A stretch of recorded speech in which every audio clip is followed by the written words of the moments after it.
¿Quién iba a pensar que íbamos a estar pendientes de las mascarillas cada vez que salimos de casa, del alcohol gel, de lavarnos las manos?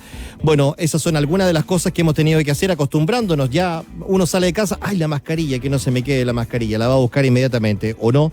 Y el teletrabajo, bueno, ¿qué pasa con el teletrabajo? Hay muchos empleadores que comenzaron desde el momento uno a enviar a gente a sus casas, la gente que podía a través de un computador u otra modalidad, quiero decir, para comenzar a seguir adelante con la empresa, con el negocio, con todo lo que esto significa.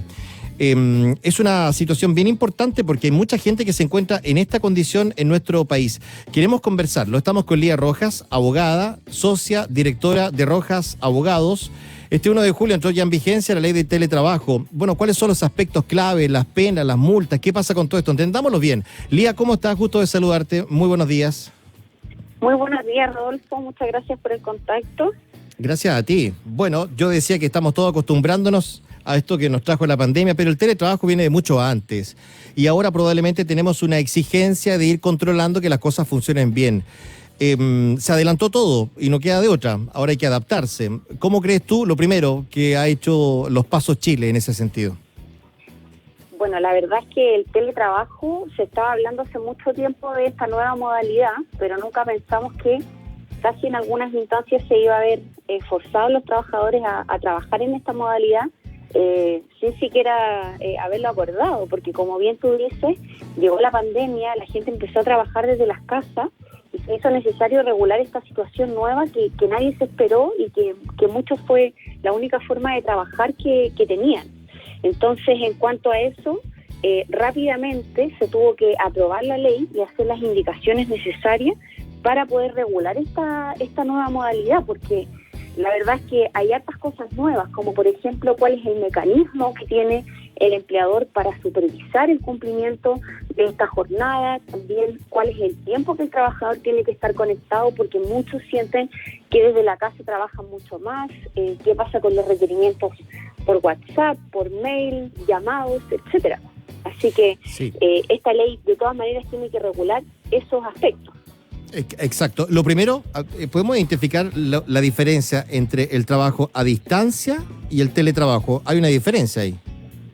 Sí, por supuesto. El trabajo a distancia es aquel que se presta fuera del lugar en donde funciona la empresa, y el teletrabajo es aquel que el trabajador presta a través de medios informáticos o tecnológicos, es decir, a través de su computador, notebook, celular, etcétera, a través de algún medio de conexión digital.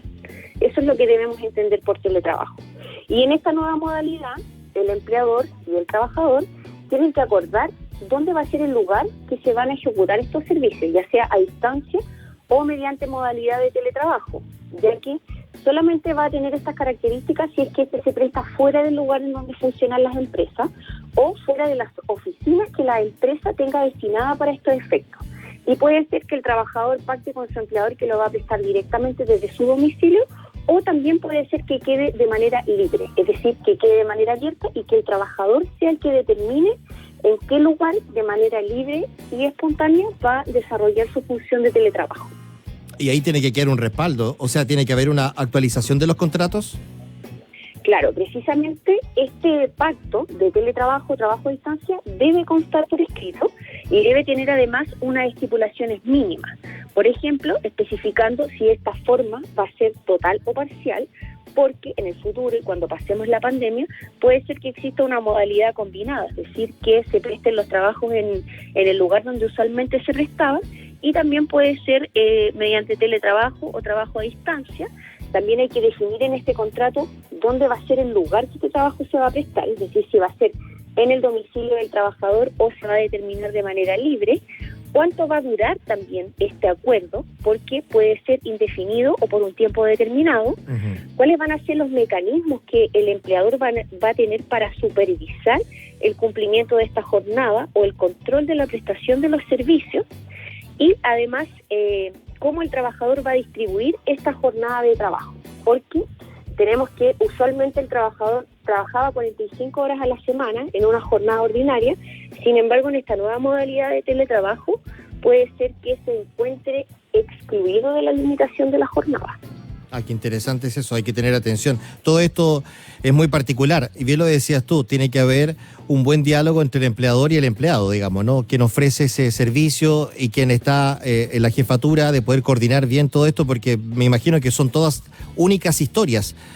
Es cierto que van a haber un grupo de trabajadores que van a tener condiciones muy similares, pero después, una vez que acabe la pandemia, por ejemplo, ¿qué va a ocurrir? Esos contratos habrá que deshacerlos porque seguramente muchos van a regresar al lugar físico. O sea, es todo para descubrirlo. ¿Qué pasa con los sueldos y qué pasa con los accidentes laborales con esta nueva ley? ¿Se mantiene tal cual como si uno estuviese en la oficina, digamos, no? Claro, o sea, en ningún caso esta nueva modalidad puede implicar un menoscabo para los derechos que el trabajador ya tenía. En cuanto a eso, por ejemplo, el trabajador no podría tener una remuneración inferior, no se le podría bajar el sueldo, ni quitar los bonos que tenía, etcétera, ya que nunca puede importar un menoscabo a las condiciones ¿Y los que bonos, ya existían pactadas. El bono del transporte, por ejemplo, si la gente se mantiene en su casa, un empleador puede decir, oye, pero si tú no te estás moviendo, déjame ahorrar esa plata? Claro, pero fíjate que ahí hay un punto muy importante, porque pese a que quizás podía haber, por ejemplo, un bono de movilización, si, por ejemplo, el trabajador va a tener otros gastos que incurrir, el caso en el cual nunca deben ser asumidos por como por ejemplo la conexión que debe tener Internet, la electricidad necesaria para conectarse a través de sus medios tecnológicos, incluso el agua que el trabajador ocupa cuando está en su casa prestando estos servicios. Todos esos costos deben ser asumidos por el empleador. Por lo tanto, pese a que no exista, por ejemplo, un bono de traslado, locomoción, sí, todos estos gastos por lo menos tienen que ser asumidos por el empleador y en ningún caso puede obligar al trabajador a que cuente con estos medios. Tengo varias experiencias acá de los auditores que nos escriben a través del WhatsApp, donde estamos interactuando, y que indican que, bueno, la luz, la electricidad le salía cerca de 20.000 pesos, estoy leyendo a María, 20.000 pesos y le subió 54.000 pesos. ¿Qué hago? Dijo, se lo cobro a mi jefe. ¿Qué tiene que hacer esta persona en este caso? Lo que pasa es que la ley lo que establece es que es de cargo del empleador suministrar todos los elementos necesarios para que se preste el teletrabajo o trabajo a distancia. Por lo tanto, el empleador tiene que hacerse cargo de estos gastos. Obviamente no de toda la cuenta de la luz, porque tenemos, por supuesto, que quizás ahí viven más personas, hay una familia, etcétera, pero sí parte de esos gastos, porque como bien dice el auditor, esta cuenta que le salía 20.000 pesos, hoy día le sale 50.000 porque está todo el día en su casa, gastos que antes él no incurría, sino que se pagaba la luz en general en la empresa, el agua, etcétera. Por lo tanto, sí el empleador debe cubrir de alguna manera esos gastos, ya sea o a través de un acuerdo con el trabajador o a través del otorgamiento de un bono. Y también no solamente la luz, sino que también el Internet. Hemos visto hoy día como toda la gente está conectada desde las casas y hay problemas graves de conexión a Internet. Por lo tanto, el empleador tiene que asegurar que exista una conexión apta para que estos servicios se puedan prestar de manera adecuada. Y eso también tiene que ser de cargo del empleador. Estamos conversando con la abogada Lía Rojas. La desconexión, este es un tema sensible, porque así como nos perdemos de los días, yo estoy marcando que hoy estamos a 4 de julio, porque con todo esto de la pandemia a veces ¿qué día es? Lunes, martes, miércoles, ¿qué hora es? Fíjate, porque estás en la casa y estás combinando cosas. Mientras estás haciendo el almuerzo, puedes estar cuidando a tus hijos y encima tienes una llamada y tienes 4 WhatsApp y tienes que trabajar y combinar todo eso. ¿Cómo hago? ¿Qué dice la ley con respecto al derecho de desconexión de un empleado? Bueno, este derecho a desconexión también debe ser pactado en este anexo de contrato que digamos se tiene que firmar por ambas partes. Tiene que estar estipulado este derecho a desconexión y tiene que ser de un mínimo de 12 horas. Porque hoy día muchos trabajadores dicen, bueno, ahora estoy en la casa y siento que nunca estoy desconectado, que estoy trabajando mucho más. Y de hecho, parte importante de los trabajadores ha dicho que cuando pase la pandemia les gustaría retornar a su trabajo como lo prestaba antes, porque siente efectivamente que hoy día trabaja más.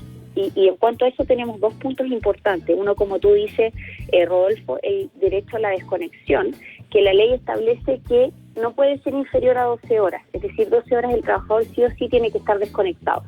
Pero si esto lo vemos con que además existe la posibilidad de que esta jornada no tenga límite, es decir, que digamos el trabajador tiene que estar todo el día disponible para el empleador, tenemos que en realidad, yo por lo menos lo veo aquí como un retroceso a los derechos del trabajador, porque imagínate, a muchos años atrás la jornada era de 48 horas, después se bajó a 45.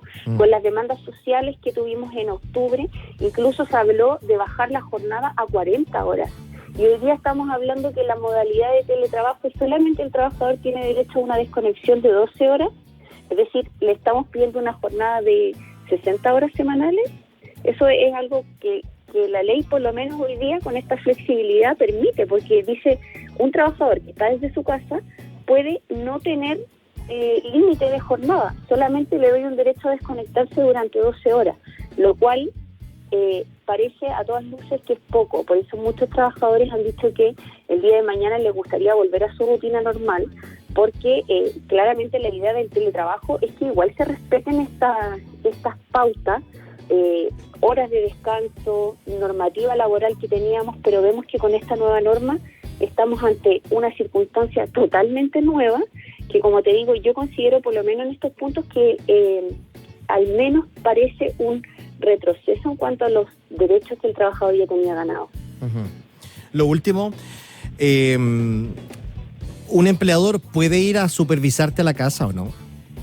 No, la verdad es que el empleador tiene que determinar cuáles van a ser los mecanismos de control para el cumplimiento de esta jornada, ya sea conectémonos a tal hora, por Zoom, por WhatsApp, etcétera, pero en ningún caso el empleador está facultado para presentarse en el domicilio del trabajador y supervisar el cumplimiento de las funciones. Es decir, esta supervisión tiene que ser a través de algún medio tecnológico, pero en ningún caso está facultado para apersonarse en el domicilio del trabajador. Precisamente lo que busca el teletrabajo es más que nada, más que exista una supervisión inmediata, es que se trabaje por el cumplimiento de objetivos y no que estemos sujetos a la supervigilancia del empleador todas las horas que estamos prestando nuestra jornada. Y desde la autoridad, ¿cómo se fiscaliza? Porque normalmente uno tiene fiscalizaciones en los lugares de trabajo y verifica, y la dirección del trabajo lo que hace es preguntarle, interroga a ciertas personas por ciertas situaciones. En esta oportunidad, ¿cómo se hace? ¿Vía telemática? La verdad es que la norma lo único que establece es que la dirección del trabajo es la encargada de velar por el cumplimiento de esta norma, pero desconocemos los medios a través de los cuales esto se va a realizar, porque como estamos ante una normativa nueva, pasa muchas veces que tenemos la ley y empieza a andar y después nos damos cuenta que no existen formas de supervisarla o que esta se tiene que modificar porque establece digamos, puntos que son contrarios a lo que existía antes, etcétera. Hoy día lo que sí, el trabajador tiene la oportunidad, si es que considera que no se está cumpliendo con con estos puntos y pautas que la ley establece, puede denunciar a través de la Dirección del Trabajo en su página web, y la Dirección del Trabajo tendrá que supervisar con el empleador el cumplimiento de estos requisitos. De acuerdo. Ahora, es importante que en cuanto al derecho de desconexión, la norma establece multas que pueden llegar hasta 60 unidades tributarias mensuales en caso que no se cumpla. Es decir, en caso que el empleador mande un correo, que mande un WhatsApp o que haga llamados fuera del horario de descanso del trabajador, que debe ser respetado. Por lo tanto, esto es muy importante que la gente lo tenga en cuenta y que lo pueda denunciar, porque también esta norma, falta de tantos mecanismos de control, muchas veces también se presta para abuso. Lía, te agradezco, muchas gracias, que tengas una buena tarde, muy amable. Muy buenas tardes, Rodolfo, y bueno, todos los trabajadores informarse a través de la página de la Dirección del Trabajo. Gracias, es Lía Rojas, abogada y socia directora de Rojas Abogados. El 1 de julio ya entró en vigencia la ley del teletrabajo, estábamos hablando acerca de los aspectos claves, también las penas y las multas, como lo decía. Vamos al informador, mediodía en punto.